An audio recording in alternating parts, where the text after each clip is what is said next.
Says that T'Pol's from the Children of Echoes. But how do we track him down? Just ask around until we find him? Let's start by talking to someone we know. It'll be faster that way. At this time and place, I'll bet the easiest person to find is... Wakey, wakey, Shilonen! Oh, it's you. Okay, give me a second. I'll come down.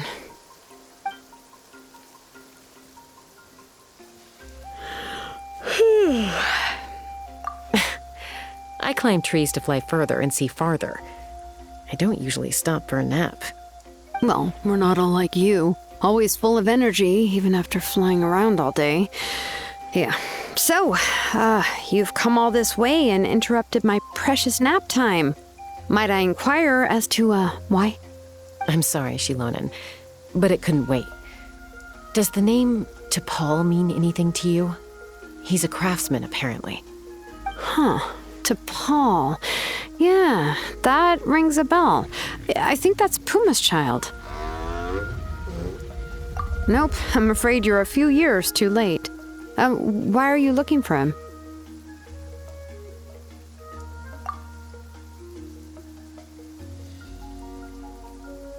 Huh, phlogiston wings. Wow, okay. The kid actually pulled it off. Well, looks like, no more rest for me today. Pulled it off? You mean he's tried making something like this before? Yeah, he started trying to build a flying machine right after he got back from the Flower Feather clan. So right after he went wingless, then. Was this flying machine anything like the gun you made me? You mean your gun that's harder to tame than the proudest Kukasaur? No, he wanted to build something that allows anyone to fly freely, even if they're not naturally gifted. But he never got very far back then, though. Blew up his workshop a few times and barely made it out alive. I never really kept up with him after that.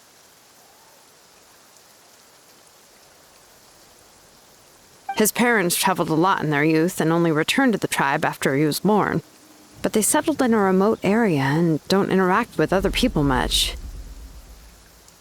Which means most people in the tribe don't know them very well. Your best bet is to chat to his direct family. I'll, go get Puma. Wait for me in front of the workshop. I won't be long.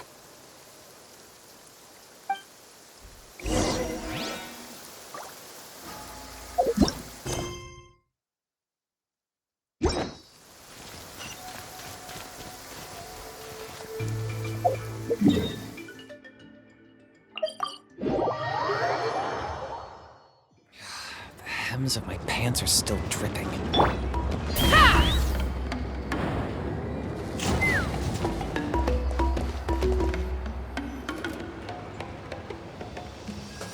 I'm back. Allow me to introduce T'Pol's mother, Puma. Hello, we're... Oh, save the pleasantries. I don't want to spend any longer talking about that boy than I have to. Huh? I disowned him long ago. He is no child of mine. All he cared about was his pipe dream of reaching the sky. Oh, we tried to talk sense into him, but he was obsessed. And then when he left us, he spouted some nonsense about building a workshop in the sky to avoid the constant criticism of us ground dwellers. He left his notebook behind. Whatever questions you have, you can look for them in there. I am done talking about him. He's no son of mine. He never called me Mom anyhow.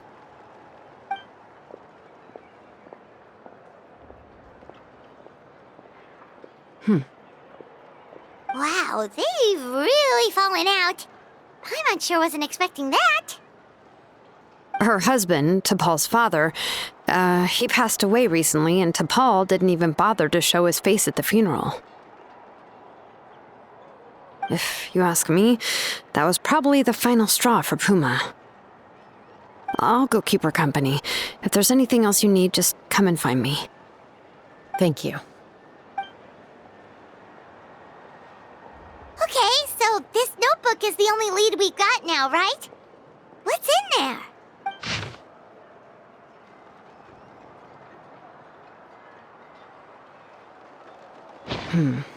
Some early designs for the phlogiston wings, and some theorizing about an airborne workshop. Ochkanatlan, the Cinder City. Looks like that's where he got his technological inspiration from. So, was he serious about the workshop in the sky? But that's such a big project for one person. Do we think he actually pulled it off? Oh, yes. The one from the trial arena that was super high up. That balloon has been there for a while, and everyone's been wondering how it got up there, but what if that's the wrong question? What if it started off even higher up, above the clouds and out of view, and it only descended to its current height due to some kind of malfunction? Part of T'Pol's workshop? Seems likely. If T'Pol's base had been hiding above the clouds this whole time, that would definitely explain why Isidore couldn't find it. Paimon totally called it! But how did we get up there? Jessica, can you even fly that high? By myself? Possibly. But with a passenger, no chance. I doubt even phlogiston wings could take you up that high. At least, not without that relic T'Pol mentioned in his notebook. Yeah, and he's probably holding on to it. We'll have to find another way. Nope. That's way beyond Paimon's altitude. Also, would you really expect Paimon to go up there and take on T'Pol all by herself?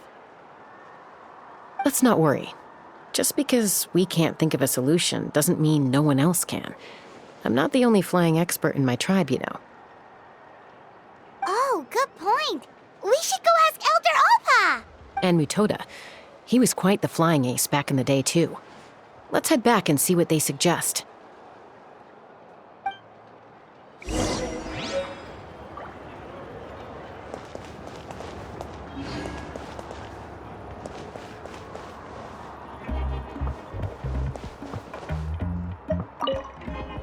I want to grow up faster.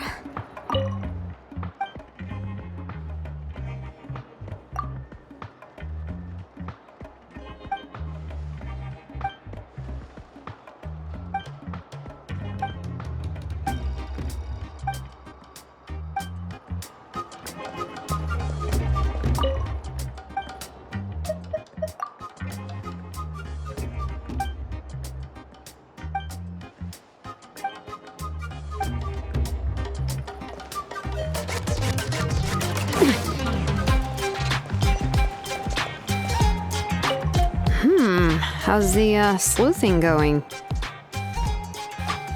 Hanging in there. She seems to have calmed down now. I'll check in with her again later. I think something about handing you that notebook meant she was finally able to let go of a few things, so maybe this was for the best.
more Kukasaurs.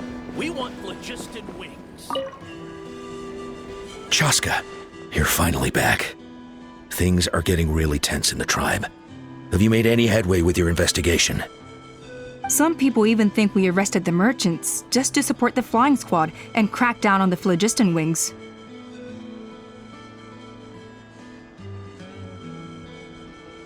We found some promising leads, but there's a major obstacle standing between us and the irrefutable evidence we need.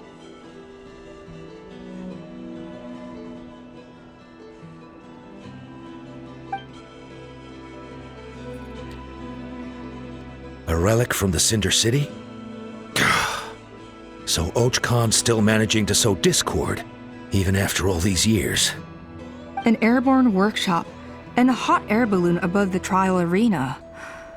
And that's where you're trying to get to now?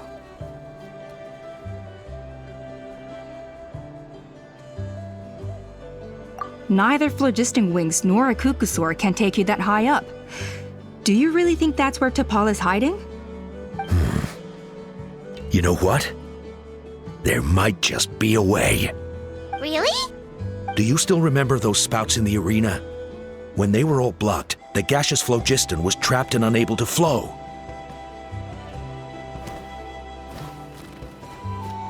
But now, it's flowing freely. If we were to block them up again...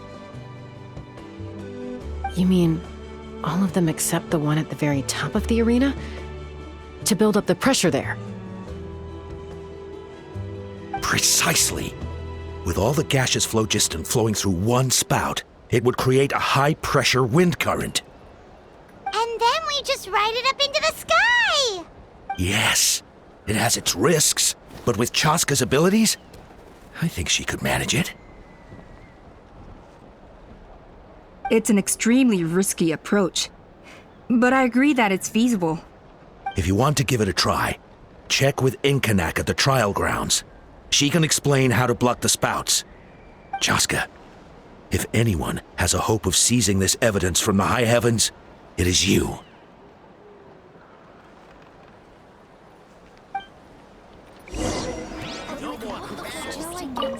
We'll do our best to manage the conflict within the tribe while you're gone. Hopefully, it'll buy you some time. Chief, we should put a defense plan in place, just in case.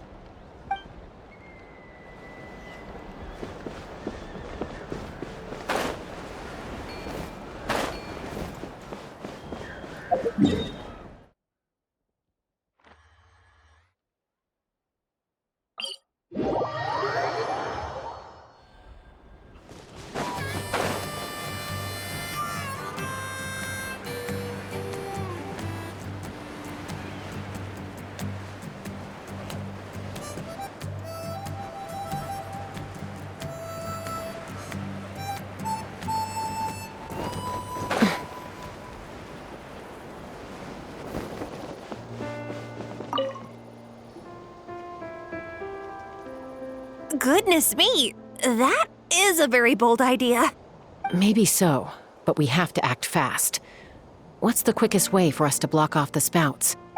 From a technical perspective, I'd have to advise taking some measurements and carefully planning this out first. But I'm guessing that's not what you want to hear. Then we'll have to take the rough and ready approach. See the solid phlogiston over there? Our prior inspections revealed that some kind of stable structure has formed inside, making it highly damage resistant. It's not without its weak points, but unless they're all struck at the same time, the structural integrity won't be threatened. So, what happens if we do strike them all at once? It'll collapse. Okay, I see where you're going with this. Yeah, you got it. As long as you hit all the weak spots at once from the right angle, the solid phlogiston will fall right on top of the spout and block it up. You're right about rough and ready. Sounds like my kind of plan.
Everything has a